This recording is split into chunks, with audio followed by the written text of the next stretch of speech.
لله رب العالمين الصلاة والسلام على رسوله الكريم أما بعد فأعوذ بالله من الشيطان الرجيم بسم الله الرحمن الرحيم قال الله تعالى في كلامه المجيد والفرقان الحميد لقد كان لكم في رسول الله أسوة حسنة صدق الله العظيم بقول الشاعر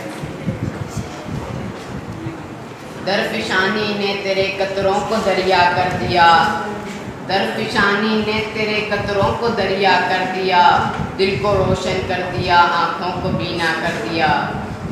خود نہ تھے جو راہ پر اوروں کے رہبر بن گئے، خود نہ تھے جو راہ پر اوروں کے رہبر بن گئے، کیا نظر تھی جس نے مردوں کو مسیحا کر دیا۔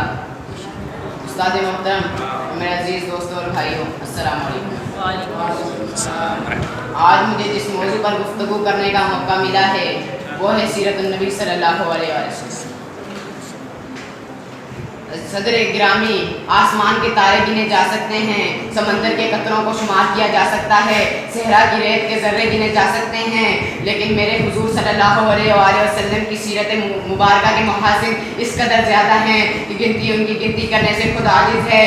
آپ صلی اللہ علیہ وسلم کی سیرت کو دیکھ کر زبان اور قلم حیرت کے دریا میں گوتے کھا رہے ہیں، ان کی جتنی صفات بیان کی جائیں وہ کم ہیں۔ صدر محترم، اس آسمان کی چھت کے نیچے، اس زمین کے فرش کے اوپر اگر کوئی ہستی قابل نمونہ ہو سکتی ہے تو میرے اور آپ کے نبی حضرت محمد صلی اللہ علیہ وسلم ہیں۔ وہ ہمارے ہر طرح کے طریقے میں نمونہ ہیں، کردار و اخلاق میں نمونہ ہیں، گفتار و کردار میں نمونہ ہیں، تمدن و معاشرے میں نمونہ ہیں، زینت و افکار میں نمونہ ہیں، حسن اخلاق میں نمونہ ہیں، دشمنوں کے ساتھ برتاؤ میں نمونہ ہیں۔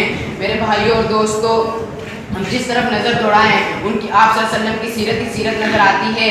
منڈی ہو یا کارخانہ، گھر ہو یا تخت سلطنت کی چار دیواری، ہر طرف آپ صلی اللہ علیہ وسلم کی سیرت شمع نورانی ہاتھ میں لیے کھڑی ہے اور قیامت تک آنے والے قافلوں کی رہنمائی کرتی رہے گی۔ میرے بھائیوں اور دوستوں، دنیا آج جہنم کے کنارے پہنچ چکی ہے۔ شیاطین جنوں اس کی بے-راروی کا سامان فراہم کر رہے ہیں، دوائی کی منزل قریب تر ہوتی جا رہی ہے۔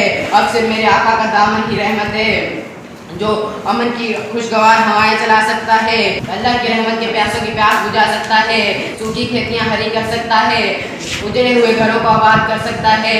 آپ صلی اللہ علیہ وسلم کا نظام ہی وہ نظام ہے جس سے تہذیب و تمدن کی زینت سنور سکتی ہے، پریشانیاں ختم ہو سکتی ہیں، معاشرے کی خرابیاں دور ہو سکتی ہیں۔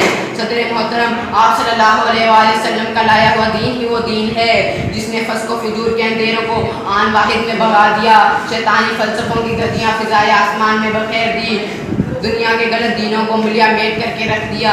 اس لیے تو قرآن پاک پکار کر کہہ رہا ہے کہ وہی تو ہے جس نے رسولوں کو ہدایت اور دین حق کے ساتھ بھیجا کہ وہ اسے پورے دیان پر غالب کر دیں، خواہ مشرکین کو یہ کتنا ہی ناگوار گزرے۔ میں آخر میں اپنی تقریر اس شعر پر ختم کروں۔ آپ تو رحمت ہی رحمت ہیں دونوں جہانوں کے لیے، آپ تو رحمت ہی رحمت ہیں دونوں جہانوں کے لیے، میرے جیسے بے عمل اور نادانوں کے لیے۔ اللہ تعالیٰ سے دعا ہے کہ ہمیں سیرت محمد صلی اللہ علیہ وسلم پر عمل کرنے کی توفیق عطا فرمائے۔